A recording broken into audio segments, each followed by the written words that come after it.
Welcome to Talkin Smack Intellectually, the podcast where we dive into deep conversations with brilliant minds from various industries. I'm your host, the Upsetter, upsetting the status quo, as usual. In today's episode, we have the honor of interviewing the exceptional, talented director, producer, and executive producer, Kelley Kali, hailing from Los Angeles and armed with the rich educational background from HU, the real HU, Howard University, and USC School of Cinematic Arts. Kelley has shattered barriers and received acclaim for her groundbreaking work in film. Join me as I uncover the insight, inspiration, and incredible journey of Kelley Kali, a visionary filmmaker dedicated to creating impactful stories that resonates with audience worldwide. I had an opportunity to sit with her, and I am excited to share with you this energetic interview that we had. So sit tight and thank you for tuning in for an enlightening and engaging conversation right here on Talkin Smack Intellectually as we celebrate Women's History Month with Kelley. I know that you went to HU. I'm actually a Washington, D.C. native, so shout out to HU. Oh, my God. Even though I didn't go to HU, a lot of my friends did, but I actually am from Washington, D.C. Yeah, so by default, you're surrounded by Howard every day. Yes, everything Howard. Everything Howard University. I find a lot of Washingtonians that grew up there don't go to, they'll go to another HBCU or somewhere else, which I think is healthy because you need to get out of your own city, so that makes sense. But a lot of great talent came from and is coming from Howard University. So shout out to. Hey, thank you. You know, the real issue, girl. Yeah, I knew I loved you. So can you talk a little bit about your journey as you started as a student at Howard University, also USC School of Cinematic Arts, to becoming this award-winning director and producer?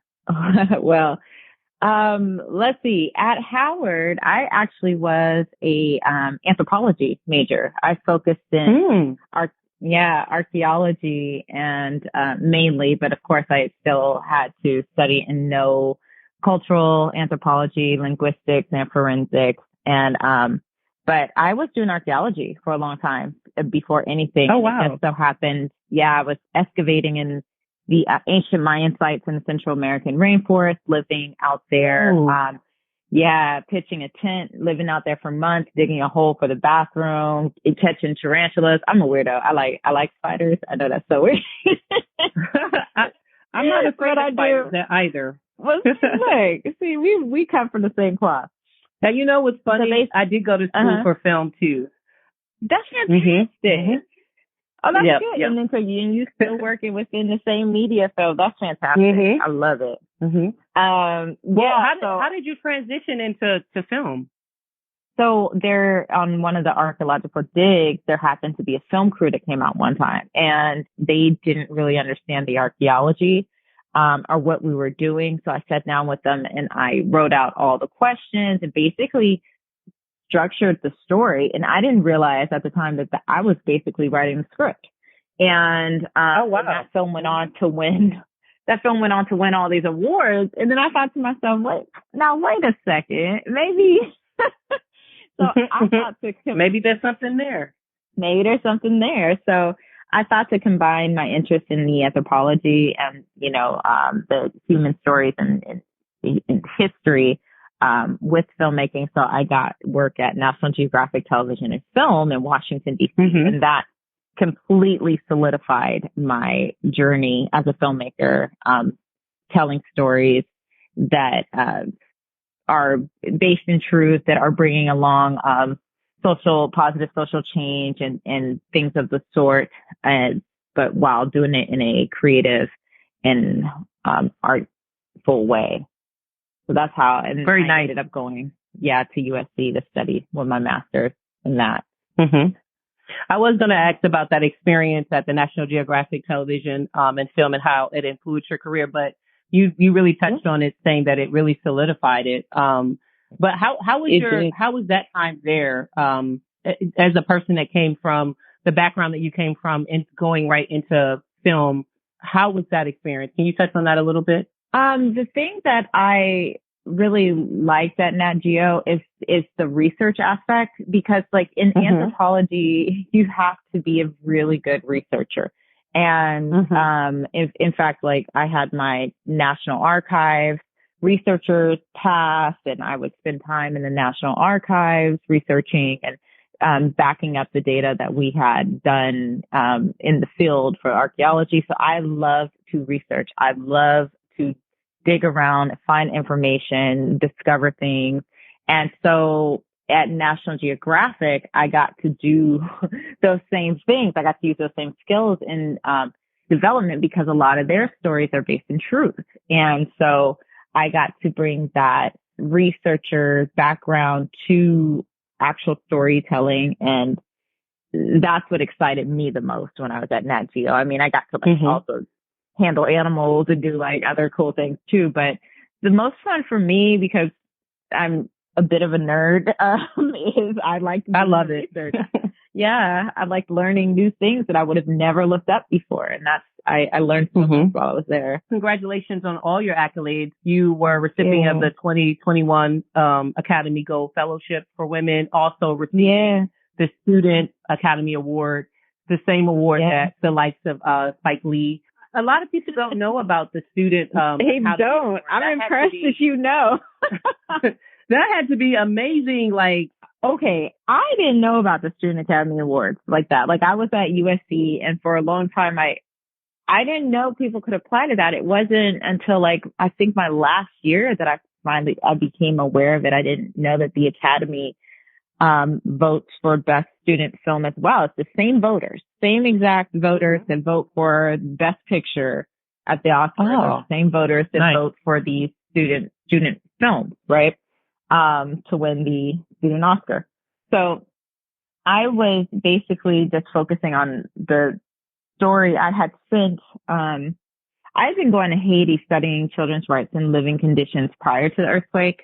I was going there when people they would say like, oh, where in Africa is that? Like, people had no geographical, knowledge of where Haiti was. I mean, right. Then the earthquake put it on the map. And I went back after the earthquake to help. And that's when I caught wind of this, I always do air quotes, Catholic orphanage, and then air quotes again, and a nun where she was allowing foreign men to come in and have sex with the little girls and boys there. Oh, wow. And, oh, no. Yeah. And I couldn't find her ordained by anybody. She was posing as a nun. This orphanage wasn't registered.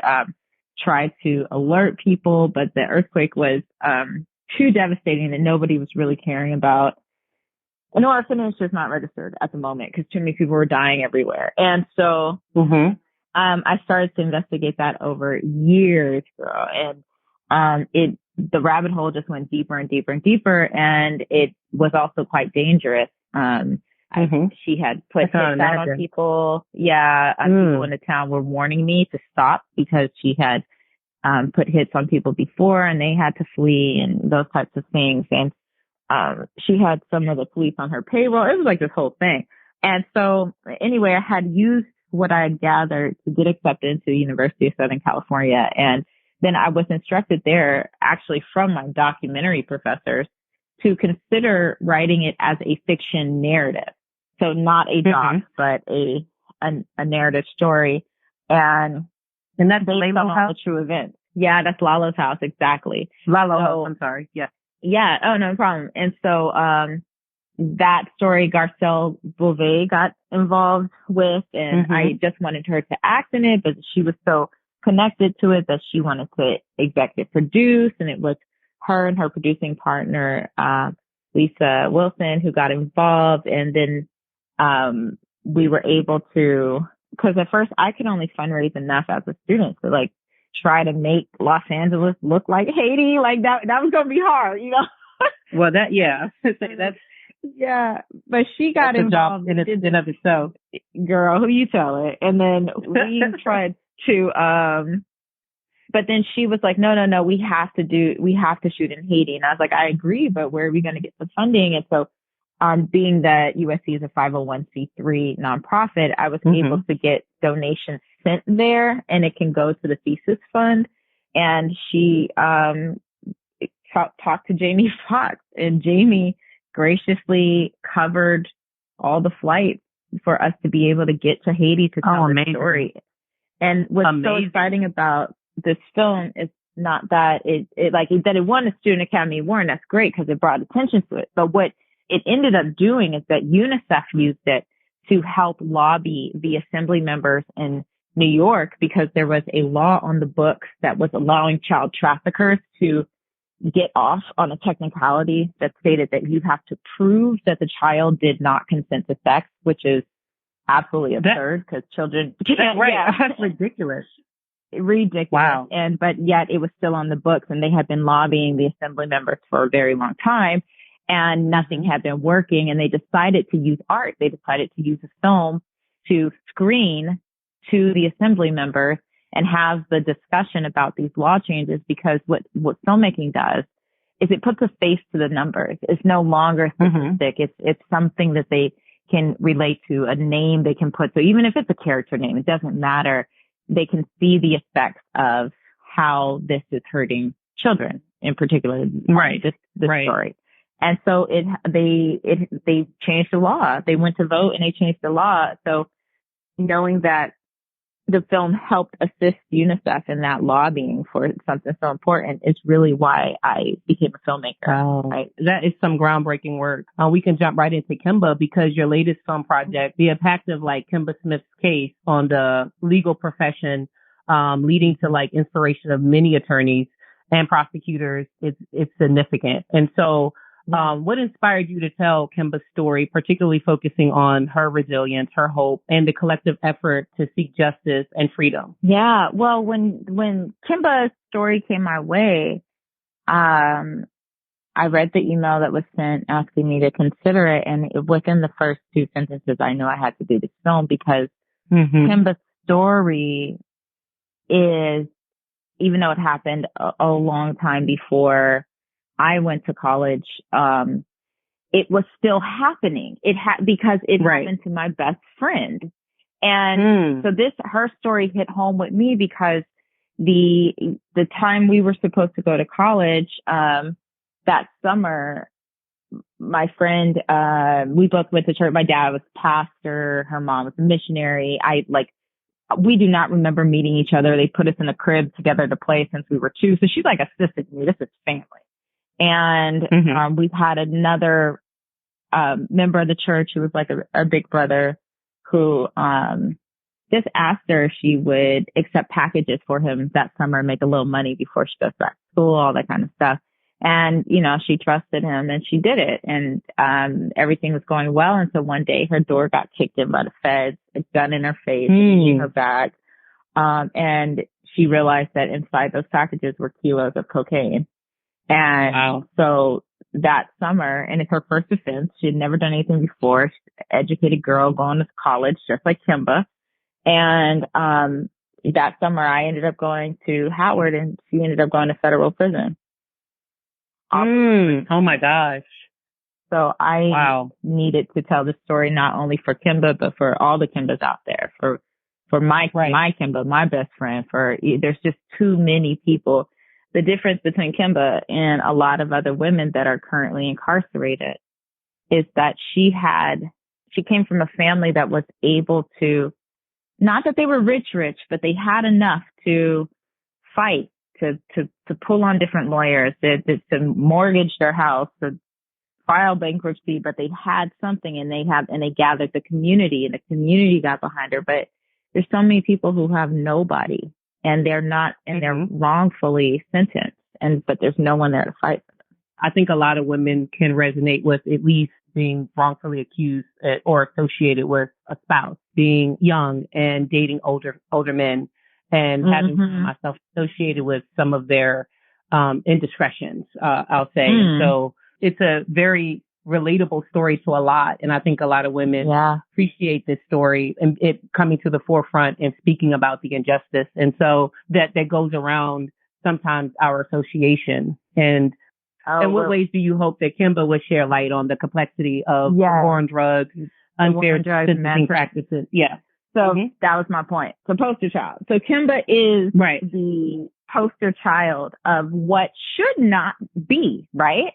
If you're a good student, if you come from a good family with educated parents, where you are safe and you are sheltered and you go to college, and you should not be swept in theory, right? Swept into these mandatory minimum sentencing laws are associated with anything like that.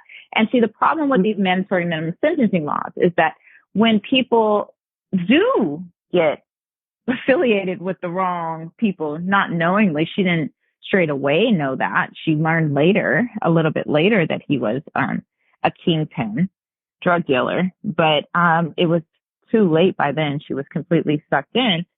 And he had killed his best friend. He threatened to harm her parents. He was abusive to her. So she had no reason not to listen to him or to believe what he was going to say. So of course she was still hanging around. When a lot of people, you'll hear some people say, oh, well, she should have known the red flags and she should have done this. And to me, it's like, oh, I feel that it would behoove of us to be less judgmental, because perhaps we have not been in those circumstances and we do not know what it's like to have your life threatened or your family's life threatened, and despite red flags or whatever it might be. But when Khalif did end up getting murdered, she was then the target of the prosecution, because you got to remember that this is the prosecution. When they're spending time building these cases, this is their career. They can't just be like, oh, well, he's dead. They've got to complete the case.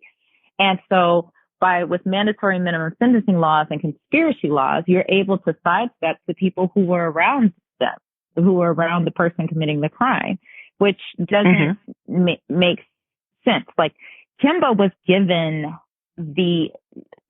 tacked on years of drug dealing that, even though the prosecution publicly stated she never handled, used, or distributed the drugs, it didn't matter. And they tacked on years dating back to the late 80s when Kemba was in high school, when she was a minor, and she didn't even know Khalif. And they were able to legally do that and gave her 255 kilograms of crack cocaine. And you have to remember that back in the 90s, the disparity between crack cocaine and cocaine was 100 to 1, which makes no sense, because it's the same drug. It's just processed differently. The same drug, but we know why. We know who uses cocaine, and we know who uses crack cocaine. So of course the disparity is going to be greater. And so she ended up getting sentenced to 24 and a half years in prison. Do you understand that some murderers don't get that much time? First offense. Yeah, go ahead now. The campaign for Kemba's appeal and the clemency involved, it did involve like a wide range of support from Black civic organizations, sororities, celebrities, lawmakers. A very prominent figure, Laura Coates, she said a lot of her work was inspired by Kemba Smith's case. She became a prosecutor because of Kemba Smith's case. Yes. She read that Emerge magazine. Her mama set that in front of her at their dinner table and told her and her siblings to read this. And she did not feel the way that Kemba was treated was fair by the prosecution, and she wanted to become a prosecutor because of that magazine, because of Kemba's case. 100%. So you bringing and shedding light on this and bringing this to the forefront is amazing. I imagine it may inspire others, budding attorneys and prosecutors. I pray so. The light. Yeah, of course. I mean, it's very powerful, and like I said, the story resonates with a lot of women, young women, and women in general. We don't talk about a lot of the things that we may go through, and again, it may not be on the scale of Kemba, but the story surely resonates with us. So I was very amazed to see that it really inspired not just her work, like you said, but actually to start a career within the legal field. Mm-hmm. And so how can the likes of individuals like Laura Coates and others champion for justice with projects like this one and help raise awareness to systemic issues? So people like Laura Coates, people like you and your show, getting the word out about what happened to Kemba and how these mandatory minimum sentencing laws are still on the book and still convicting people with very high unfair sentences that do not take into consideration their individual circumstances will help to bring prayerfully change to these laws. These laws can't be blanketed like that. I know it's more work to have to consider the individuals, but by God, that's what we have to do. But, you know, it's a deeper rabbit hole, girl, because these prisons are privately owned. And so when you have a privately owned incarceration system, there's no incentive to rehabilitate, because the more bodies you have in there, the more productive your business is. And so there's a lot of different rabbit holes that tie into why these laws exist, but we are still praying that if the people become aware. See, the issue is that most of us don't know this. We don't wake up every day studying mandatory minimum sentencing laws and who's been affected by it today. But if we become aware of this, I feel that we can bring change if we put the pressure on our Congress members. Another thing is that something that is more actively tangible, that is a action item right now, is Michelle West. So you know that there's a character in the film, real person named Michelle West, who helped Kemba through while she was incarcerated. She was there with her, helped her stay grounded, helped her stay focused, and became a really good friend of Kemba's. And she's in there on the first offense. And she was given she was given life, double life sentence, plus 50 years. And it's because she was in the same room and a witness to a murder at the time. She did not pull the trigger. She wasn't part of this major conspiracy, but she was in the room. And but the crazy thing is that the shooter, the person who shot and killed, is out. They're out. But our women, we don't have the support. We don't have and she's still in there. And so one of the bigger, she's already served 30 years. That is more than enough. And especially for not committing the murder. And so we've been lobbying for her. We have we have a little less than a year to get President Biden on board for clemency for Michelle West. And so when you help us get the word out, when people go and look up Michelle West on change.org and sign the petition to free her, we are also going to be at the Free Her rally, which is not only focused on Michelle West, but it's focused on many, many women who are wrongfully incarcerated or wrongfully over-sentenced, to bring awareness to these issues. The increase of women in prison has significantly grown since the 90s. It's only been on an upswing, a major upswing, and we really need to assess what's going on in our society in which these numbers continue to increase. For sure. And we'll make sure we pump that out as well as far as the petition. Thank you for all your work that you've done. I mean, your work has been recognized by prestigious organizations, film festivals as well. And the idea of you telling stories on very, very important social issues and shedding light on these important issues, particularly faced by marginalized communities, specifically women, does us so much justice. And so, I mean, I can't thank you enough. This is really amazing. And the fact that you're able to use the arts like film to tell these stories, to capture, like you said, there's individuals who may never research or study law, but they can surely see it when they view projects like Kemba. So again, thank you for that. I was a woman that was in film and I got discouraged. I will say I didn't see enough directors. I always wanted to be a film director. I didn't see enough directors like myself and got discouraged relatively early. What are some guidance that you would offer to help women navigate their path to success in the film industry? That is a real thing. Not seeing anyone that looks like you doing it, or seeing very, very, very little. So it can truly be discouraging. But it has to start somewhere, right? And I always say, you can't wait on someone to give you permission to tell your story. You can't wait. And I think what happens is that, we think we need to follow a protocol, or do things the, proper way, or whatever it may be. Right. Sometimes you just gotta have that grit and make your own stuff. My first feature film that won at South by Southwest, which I didn't know what this film was going to do, but I just got tired of sitting around waiting for opportunities, taking meetings, doing all these things. And during the pandemic, I just gathered all my friends from USC. That's another thing. It's a word of advice, is to surround yourself with a community of like-minded people, because my daddy used to always tell me that your greatest resource is not money. It's not always money. It is people. If you have the people around you, if you have the community around me, look at Kemba. She has community. If you have community around you, you can get things done with little to nothing, because people will rally and help and support. So with I'm Fine, Thanks for Asking, my first feature, I just called on my friends from USC. I used my stimulus check and some unemployment to get started on the film, to be able to rent the camera from ShareGrid. See, the thing is that nowadays there's really no excuse as to why you can't chip away at a short film or write a script. Right. I mean, like Sean Baker shot an entire film, Tangerine, on his iPhone, and it went to Sundance. We have the devices in our hands that can tell the stories, that can be made.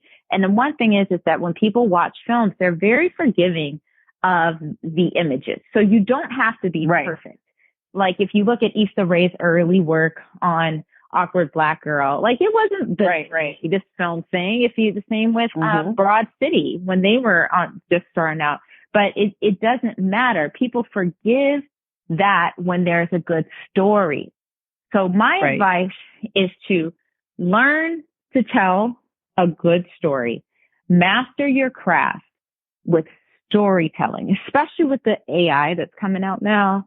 All of these other avenues are going to be so many tools occupied, right? Like they're duplicating what actors look like. They're doing their own, like you might not even need a camera. They're recreating shots, all that stuff. But what they can't do is story. Tell a good story. AI has not gotten that good yet. It's so I was going to say it's a total difference when you read from AI versus the human actually developing the story. It's totally different. And I was just talking to my friend about it. He was arguing me that you can't. I'm like, you can.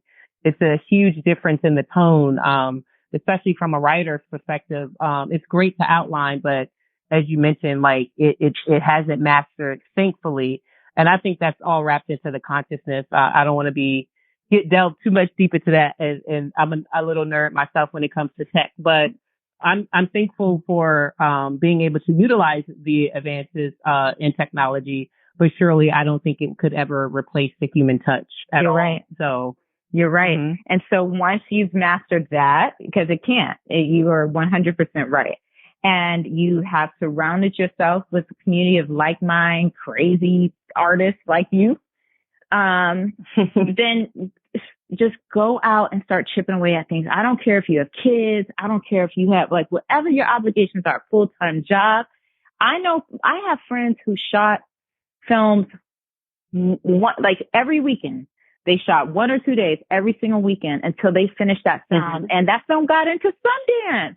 And they just have the best cameras. It wasn't even so like what we do is that we tend to limit ourselves and by saying, oh, what I don't have. Well, look around at what you do have and make it work, because this is a different time and place now. This isn't the 90s and the 80s where everything's shot on film and you need to have money, you need to have connections. There are so many outlets in which you can get your stories and your films out on. I mean, like I go back to Issa Rae, I go back to Broad City, I go back to High Maintenance. They all started on YouTube.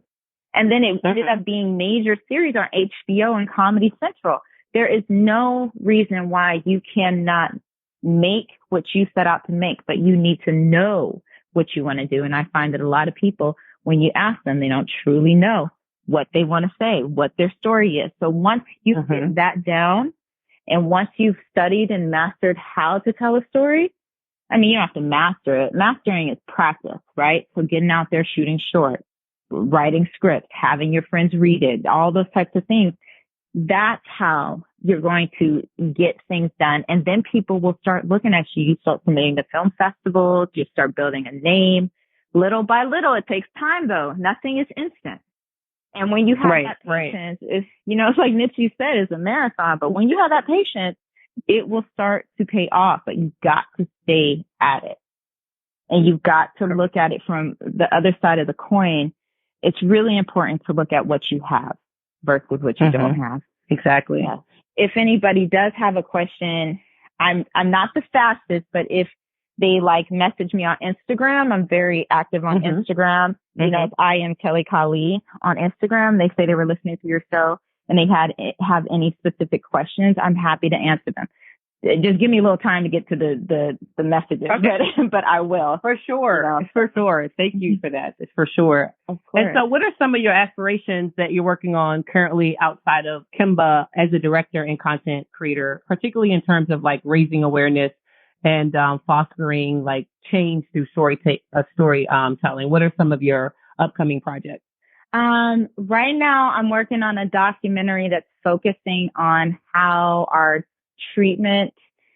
I can't talk too much about it. I'm trying to see how I get this like saying, but it's basically looking at with data, we're able to quantify and now prove that how in theory Black women have always expressed that they are at, you know, we're at the bottom of the totem pole. We don't seem favored. We don't feel chosen, all those types of things.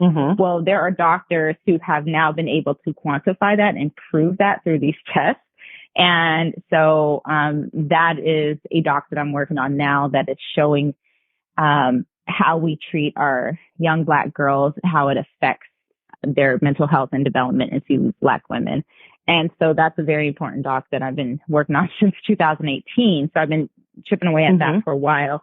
And then I have another film that I've also been working on for a while, but the strike kind of slowed it down, but it's still moving, right? It's still alive. But it shoots in New York. I liken it to if Straight Outta Compton met Black Swan. And so we're just, it's pretty dope. And so we're dealing with, we're dealing with, the, Alvin Ailey Ballet. And, the story is also focusing on LGBTQ plus, homelessness rates in New York, because a lot of these kids aren't, accepted in their households when they do come out and, are pushed out of the home and on the street. And so, it's addressing that. So we are chipping away at that as well. But these are the two that I'm focusing on at the moment. But I have my own that are in the pot cooking. I just can't talk about them yet, but these are the ones that I'm writing. But maybe we can do another episode when I'm allowed to talk about it because they're right. Okay, no problem. I definitely understand. And my last question is, what legacy do you hope to leave through your films and storytelling? And how do you envision shaping the future of cinema for generations to come? Yeah, I would want my legacy to inspire others to feel like they can also share their voice through the art of storytelling.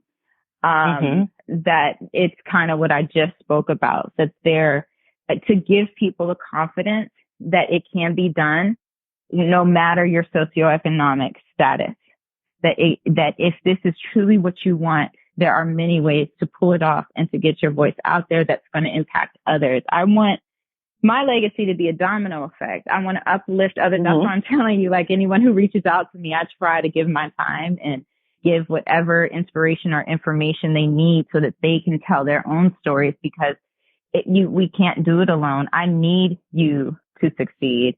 I need everybody who has a purpose and a vision and a story to tell to succeed, because it helps all of us. It helps me. It helps you. So that's really what I would want my legacy to be. And I am building baby steps into building my own studio to be able to give those opportunities to those who normally wouldn't get those opportunities, and do it in a meaningful way that is not pomp and circumstance of just showmanship, of diversity. It is truly diversity that the people behind the scenes, it's not just the directors, not just the actors, the executives, the decision makers are also a part of whatever that story is, that group, that ethnic group, whatever it is that's being told. That marginalized community has support also within their executive team, so that when these creative decisions are being made, they have people who are who can relate to what they're saying, because they've also perhaps have lived it as well. So that's what I aim to do, is to surround filmmakers with a team that they feel at home with, feel like they can tell the truth, feel like they don't have to code switch, because I feel like we're constantly code switching as people of color.